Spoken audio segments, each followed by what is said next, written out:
প্রলয়ঙ্করী প্রাকৃতিক দুর্যোগগুলোর মধ্যে ভূমিকম্প সবচেয়ে বিধ্বংসী, যা মুহূর্তের মধ্যে মুছে দিতে পারে শহরের পর শহর।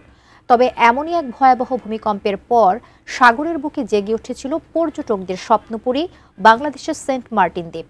কিন্তু আসলে কিভাবে ভূমিকম্পের পর জন্ম নিয়েছিল এই প্রবাল দ্বীপ, সেই রহস্যই জানাচ্ছেন শিহাব ইসলাম।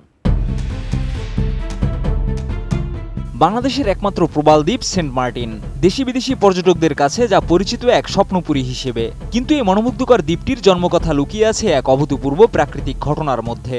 বিজ্ঞানীরা বলছেন, সমুদ্রের তলদেশে লুকিয়ে থাকা এই দ্বীপটি রাতারাতি জেগে উঠেছিল ভয়াবহ এক ভূমিকম্পের কারণে।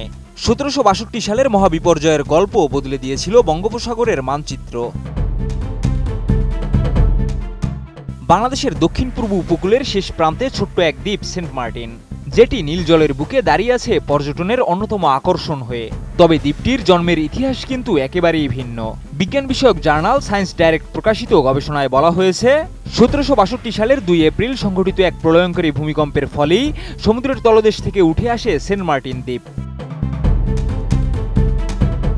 আমি বুঝি নির্মাণের শিল্প, সালাম স্টিল বোঝে ডিউরেবিলিটি। সালাম স্টিল, মোস্ট ডিউরেবল স্টিল। ইতিহাসবিদ ও ভূতত্ত্ববিদের বিশ্লেষণ বলছে, রিক্টার স্কেলে প্রায় 8.5 বা তারও বেশি মাত্রার এই কম্পন ছিল দক্ষিণ এশিয়ার ইতিহাসে অন্যতম শক্তিশালী ভূমিকম্পন। চট্টগ্রাম, কক্সবাজার এবং পুরো উপকূল জুড়ে কম্পন ছিল ভয়াবহ।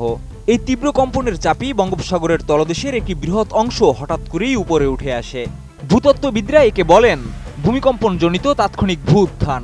গবেষণা অনুযায়ী 1762 সালের সেদিন সেন্ট মার্টিন এলাকাটি প্রায় 10 ফুট পর্যন্ত উপরে উঠে আসে, যেটি ছিল একটি ডুবোচর। সে রাতেই সেটি রূপ নেয় স্থায়ী জলভাগে। উত্থানের সবচেয়ে গুরুত্বপূর্ণ প্রমাণ এখনো ছড়িয়ে আছে দ্বীপের বিভিন্ন স্থানে। সমুদ্রপৃষ্ঠের অনেক উপরে দেখা যায় স্তরে স্তরে মৃত প্রবাল। ওগুলো একসময় ছিল গভীর পানির নিচে, কিন্তু ভূমিকম্পের ধাক্কায় হঠাৎই উঠে এসে মারা যায়। 1762 সালের ভূমিকম্প পুরো উপকূলের ভূপ্রকৃতি বদলে দিয়েছিল। সেন্ট মার্টিনের জন্ম সেই পরিবর্তনের অংশ। শুধু সেন্ট মার্টিন দ্বীপই নয়, টেকনাফের বড় একটি উপকূলীয় অঞ্চলও তখন পানির নিচ থেকে উপরে উঠে আসে।